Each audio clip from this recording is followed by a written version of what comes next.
Buongiorno, benvenuti alla TG Sicilia, le principali notizie.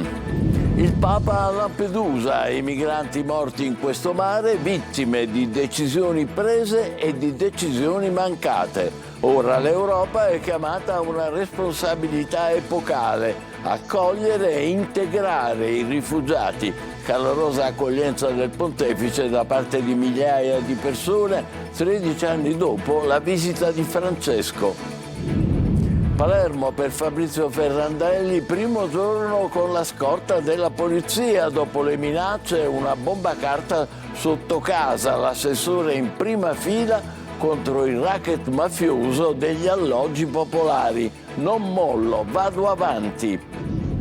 La frana di Niscemi verso la conclusione dell'indagine sulla mancata realizzazione di opere di prevenzione e consolidamento del territorio, con 13 indagati, tra i quali ex presidenti della regione e dirigenti regionali.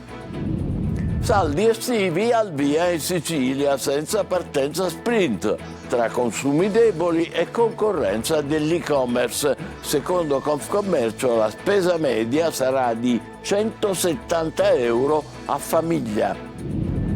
Per aiutare i nostri cani a vivere meglio il rapporto con noi e con l'ambiente c'è il Dog Trainer. Incontro a Catania con Tommaso Castellano, star dei social e della TV in Cani da incubo. Ad Adrano si apre ufficialmente il mese dedicato ai festeggiamenti di San Niccolò Politi, con la tradizionale calata dei cantanti, uno dei momenti più sentiti della comunità. Calcio, il nuovo Catania prende forma tra idee chiare e obiettivi di mercato. Varrà e Longo subito al lavoro, nel mirino anche Scognamillo e Campomaggio, ma le trattative si annunciano tutt'altro che semplici.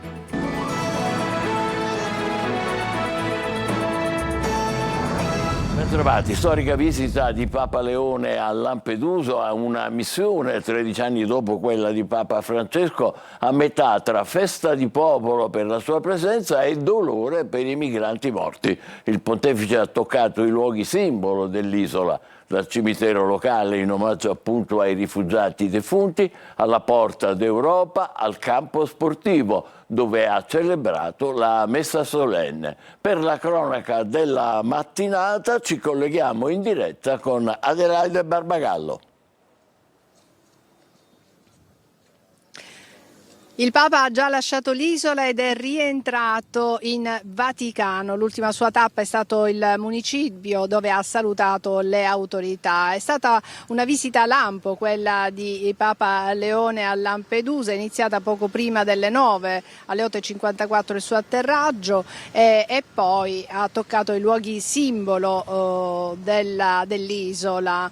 Ha salutato i fedeli nel campo sportivo dove è stato allestito il palco che ha funzionato da altare, a bordo della sua Papa Mobile ha salutato i fedeli, circa 4.000 secondo le informazioni di chi ha organizzato l'evento, sono stati i fedeli che hanno accolto Papa Francesco con uno sventolio di bandierine. Le tappe del pontefice sono state brevi ma intense, ha toccato luoghi simbolo dell'isola, la Porta d'Europa, dove appunto c'è stato un momento che ha suscitato grande simpatia anche qui al campo sportivo, perché proprio al campo sportivo venivano rilanciate dalla TV del Vaticano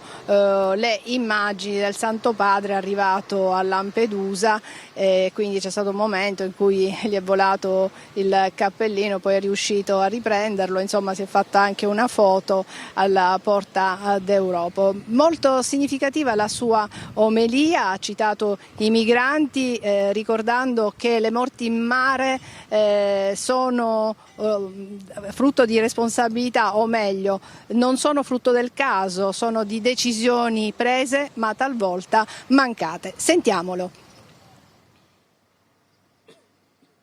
I morti in questo mare sono vittime sia di decisioni prese sia di decisioni mancate.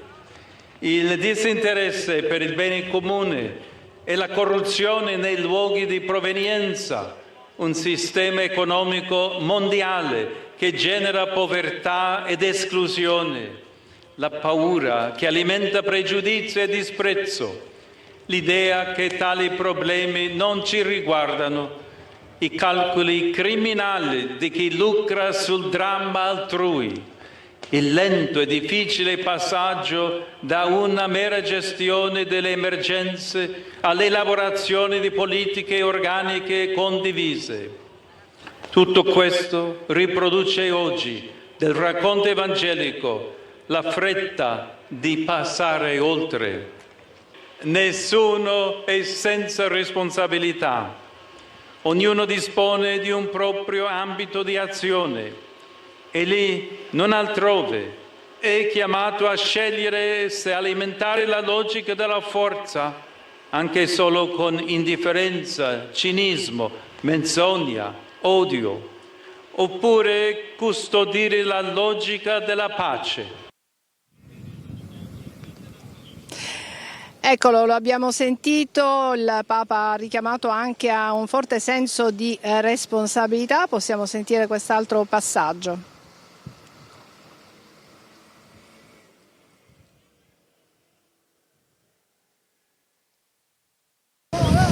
Beh sì, le parole sono state molto importanti, un abbraccio 13 anni dopo la visita di un altro grande Papa che è stato Francesco. È bello questo discorso sulla prossimità, sul fatto che queste siano terre verso le quali si tende, ma dalle quali anche si deve partire molte volte. Quindi questo concetto del viaggio che non è mai agevole per nessuno. E poi il saluto finale, ricordando anche un po' quali sono le sue attività qui.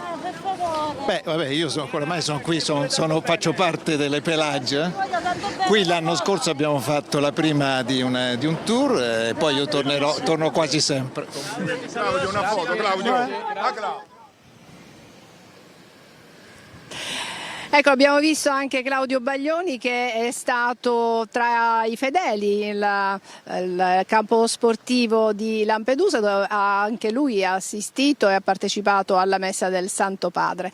Da Lampedusa è tutto, restituisco la linea. Grazie a Adelaide Barbagallo. Lampedusa, terra di accoglienza, porta d'Europa si diceva. Eppure quest'isola vive da anni il dramma dell'emigrazione. Oggi i tempi e le modalità degli sbarchi sono cambiati, ricordiamoli con Giusy Lazzara. È la seconda volta che un pontefice visita Lampedusa. Oggi Papa Leone XIV, nella terra di approdo di migranti e accoglienza. Nel 2013 l'arrivo di Papa Francesco segnò un'altra tappa del pellegrinaggio sulla rotta dei profughi. L'isola in questi anni è diventata simbolo di speranza e vissuto il dramma di uomini, donne e bambini morti in mare. Solo nel 2025 gli arrivi dal Nord Africa sono stati 40.000 e le vittime nel Mediterraneo centrale 1.350. Terra dove vita e morte si intrecciano. E fra le sepolture dei migranti che hanno perso la vita c'è anche quella del piccolo Yusuf, come lo chiamano i residenti, il neonato della Guinea di 6 mesi, morto nel novembre del 2020 in un naufragio che causò 6 vittime. Nel cimitero di Cala Pisana ci sono tante croci realizzate dall'artigiano lampedusano Tuccio, che usa il legno delle barche utilizzate dai migranti per le traversate. Qui tornano ogni anno anche alcuni dei superstiti della tragedia del 3 ottobre del 2013, in cui morirono 368 persone. Sono anni di soccorsi in mare di tanti pescatori, della Guardia Costiera, delle navi e delle organizzazioni non governative. Erano i primi anni 90 e Lampedusa si era abituata a convivere con i migranti appena sbarcati. Donne, uomini e bambini venivano accolti dagli abitanti che li rifucillavano e ospitavano nelle loro case. Oggi i tempi e le modalità degli sbarchi sono cambiati. I migranti arrivano all'alba o di notte, scortati dalle motovedette portati nell'hotspot di Contrada Imbriacola, per poi essere trasferiti a Porto Empedocle. Nessuno li vede più, dicono le associazioni di accoglienza, ma le storie e le vite di tante persone segnano un dramma ancora aperto. Le altre notizie: il prefetto di Palermo ha rafforzato la protezione a Fabrizio Ferrandelli. L'assessore girerà costantemente da oggi con la scorta. Il rappresentante della Giunta alla Galla conduce da tempo una politica di contrasto al racket mafioso delle case popolari. Lo ha incontrato Marco Gullà. Un caffè davanti al Tribunale di Palermo, una chiacchierata con alcuni cittadini e poi subito al lavoro. Primo giorno sotto scorta per l'assessore comunale con delega all'emergenza abitativa Fabrizio Ferrandelli. Per lui il prefetto Massimo Mariani da ieri ha disposto la tutela continua. Ferrandelli da tempo ha intrapreso una politica di contrasto agli abusivi delle case popolari, soprattutto nel quartiere Zen. A ottobre scorso l'assessore era stato preso di mira anche con una bomba carta fatta esplodere sotto casa sua. So che la mia battaglia è una battaglia di comunità e non è una battaglia isolata e soprattutto la stiamo affrontando tutti insieme. Ferrandelli è stato minacciato anche sui social. Chi vuole male a Fabrizio Ferrandelli? Chi usava la debolezza di un soggetto che non aveva casa e che aveva bisogno per levargli soldi, 10 e 15 mila euro appartamento o un pizzo mensile di 300 euro, sicuramente ha in Fabrizio Ferrandelli e nell'amministrazione un nemico. Solidarietà a Ferrandelli dalla politica e dai cittadini. Per l'assessore palermitano ci sono stati momenti decisamente delicati. Non sapere di essere solo mi ha aiutato tanto, non soltanto, come dicevo prima, della presenza dello Stato, ma di tanti cittadini. Io vedo per ora il web invaso di messaggi di solidarietà, di sostegno, di supporto, guardo gli occhi dei bambini ogni volta che assegniamo loro una casa che desideravano da anni e questo mi ripaga, mi ritempa e mi fa andare avanti. Un silenzio che pesa più di ogni parola. Così oggi Messina accompagnerà nell'ultimo saluto Giulia Scimone. Alle 16:30 nella cattedrale si terranno i funerali della giovane morta in un tragico incidente stradale il 28 giugno a Torre Faro. La città si stringe nel dolore, il sindaco Basile ha proclamato il lutto cittadino e ha invitato a 1 minuto di silenzio durante la cerimonia. Intanto proseguono le indagini della Procura di Messina per chiarire la dinamica dei fatti e in carcere il giovane che era in sella alla moto che ha investito e ucciso Giulia. A quasi 6 mesi dalla frana che ha sconvolto Niscemi, la Procura di Gela si prepara a chiudere il primo capitolo dell'inchiesta. 13 gli indagati, ricordiamo, compresi gli ultimi 4 presidenti della regione siciliana. Al centro delle indagini le opere mai realizzate per mettere in sicurezza il versante Geritalia.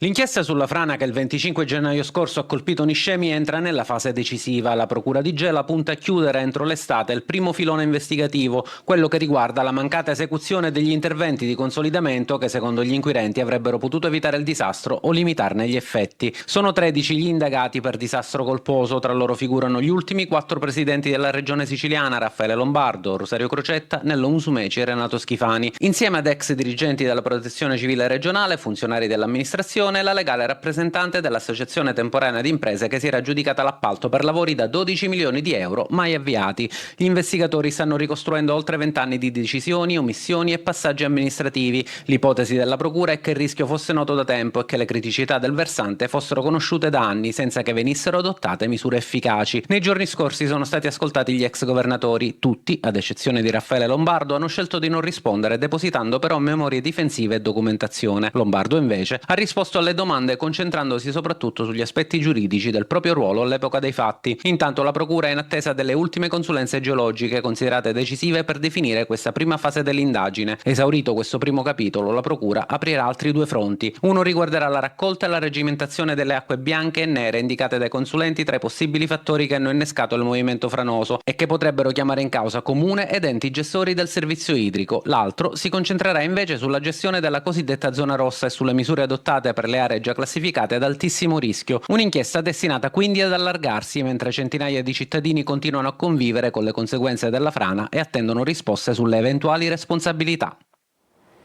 A Messina un giovane è stato ferito con un coltello, per fortuna in modo non grave, dopo un'aggressione in cui è stato affrontato da alcuni stranieri. non è ancora chiaro cosa sia effettivamente accaduto, cioè se si è trattato di un tentativo di rapina o di un litigio finito male. In ogni caso il giovane è stato soccorso da un'ambulanza, mentre gli agenti della polizia hanno fermato alcuni ragazzi per controlli. 2 malori fatali in mare, nei mari siciliani, in poche ore. Nella spiaggia palermitana di Mondello, una turista ucraina di 74 anni è morta in acqua nel pomeriggio di ieri. A Torre di Mezzo, nel Ragusano, un uomo di 51 anni non ha avuto scampo mentre faceva il bagno con i figli. Cambiamo ancora argomento, al via i saldi estivi in Sicilia. Nessuna corsa all'acquisto, prevista una spesa media di 170 euro a famiglia. È una boccata d'ossigeno soprattutto per i negozi di prossimità. Luca Ciliberti. Non c'è stata una partenza sprint come accade ormai da anni in Sicilia. La caccia all'affare dei saldi estivi partiti oggi e che si protrarranno fino al 15 settembre deve fare sempre i conti con l'e-commerce e con le promozioni ai clienti fidelizzati che arrivano ormai tutto l'anno. Al momento non si vede nulla, gente non ce n'è, forse c'è troppa crisi, il negozio è vuoto. Ormai ci sono sempre promozioni tutto l'anno, festa di compleanno, i negozianti mandano sconti sempre, i grossi gruppi fanno sempre promozioni, non si attende tutto questo grande afflusso. Sicuramente ci saranno delle occasioni da non perdere, per cui sì, faremo qualche compere. In base alle stime elaborate sui dati nazionali di Confcommercio e tenendo conto del diverso potere d'acquisto delle famiglie siciliane, nell'isola si prevede una spesa media di circa 170 euro per famiglia, 75 euro pro capite, per un volume complessivo di acquisti di circa 350 milioni di euro. I saldi non possono diventare un rituale che spegne le luci dei nostri centri storici. Dobbiamo ridare senso, emozione e convenienza al gesto di entrare in un negozio siciliano. Per questo si può proporre il passaporto del commercio locale. Ogni acquisto nei piccoli negozi diventa un credito che si trasforma in cultura, in musei, in parchi archeologici e in mobilità regionale. È un modo per dire ai siciliani: scegliete la vostra terra e la vostra terra vi restituisce valore. I saldi però rappresentano comunque una piccola e importante boccata d'ossigeno per tante imprese che arrivano a questo appuntamento dopo mesi estremamente difficili, soprattutto per i negozianti e le botteghe di prossimità. I nostri amici a quattro zampe possono soffrire di disturbi comportamentali che spesso sfociano in paura o aggressività. E quindi per aiutare i nostri cani a vivere meglio il rapporto con noi e con l'ambiente c'è il dog trainer, l'allenatore dei cani. A Catania abbiamo incontrato Tommaso Castellano, che è una star dei social e della TV con il programma Cani da Incubo. Emanuela Corsi. Nelle nostre case sono veri e propri membri della famiglia, ma la convivenza con i nostri amici a quattro zampe non sempre si rivela semplice. I cani non sono giocattoli o peluche e come tutti gli esseri umani possono nascondere un passato doloroso, fatto di traumi, che spesso sfociano in paure o comportamenti aggressivi e difficoltà di interagire con l'ambiente circostante. L'ho tirata fuori da una situazione per farla vivere meglio e vorrei darle questa opportunità. Cane che abbiamo adottato, qualche trauma l'ha avuto. Per questo nasce la figura del dog trainer. Oggi la figura del dog trainer è più una figura di preparazione, di formazione del proprietario. Lui è Tommaso Castellano, star del programma Cani da Incubo, uno dei volti più divisivi della cinofilia italiana. Al centro della sua filosofia c'è un ritorno alle regole e alla leadership. La principale difficoltà da parte dei proprietari è riuscire a comprendere che quel cucciolo un giorno diventerà un cane adulto e che necessita di regole, disciplina e che ha delle esigenze specifiche. Ha bisogno di correre, giocare, esplorare e delle esigenze dal punto di vista psicologico. Castellano, che sui social vanta più di 1 milione di follower, in 8 anni ha salvato 15.000 cani da abbandoni in canile o cessioni di proprietà. A Catania, il dog trainer più seguito d'Italia ha incontrato diverse famiglie arrivate da tutta la Sicilia con i loro amici a quattro zampe un po' turbolenti. Se avessimo avuto un figlio, che avremmo fatto? L'avremmo abbandonato? Per noi è come una persona di famiglia, quindi mai abbandonare un cane, anche in queste situazioni. A Adrano, in provincia di Catania, festeggiamenti per il santo patrono che iniziano con la tradizionale calata dei cantanti, a un mese esatto dalle celebrazioni di agosto. Orazio Longo.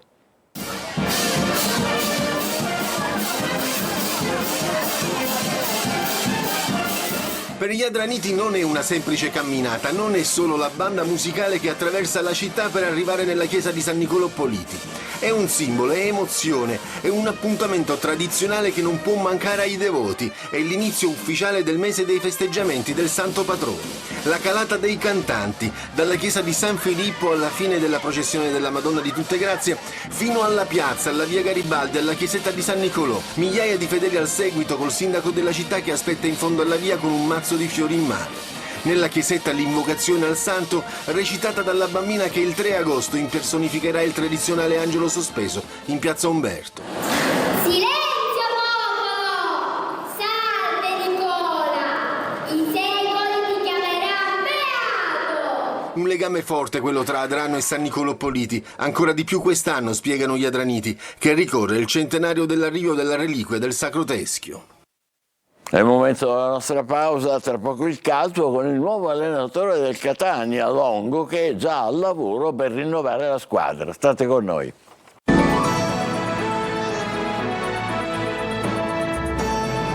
Calcio, il direttore sportivo Varrà e il tecnico Longo sono al lavoro per la costruzione del nuovo Catania. Sul mercato interessano Scognamillo e Capomaggio. Servizio di Sergio Colosi.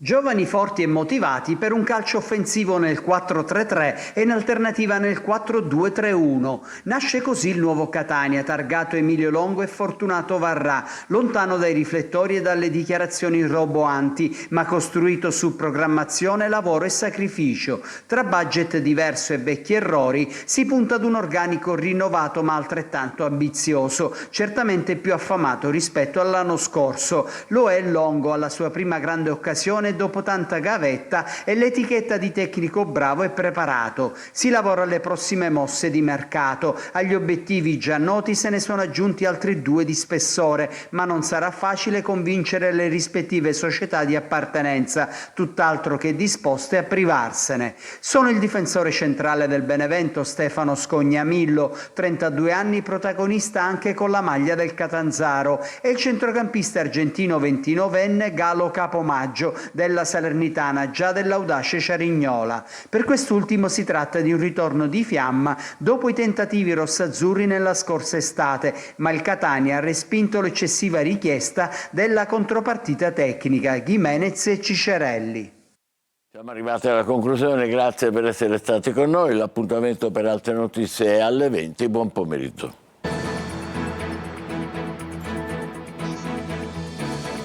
Entra nel mondo dell'informazione con l'app Sicilia Web. Resta sempre aggiornato con le news e le live in diretta.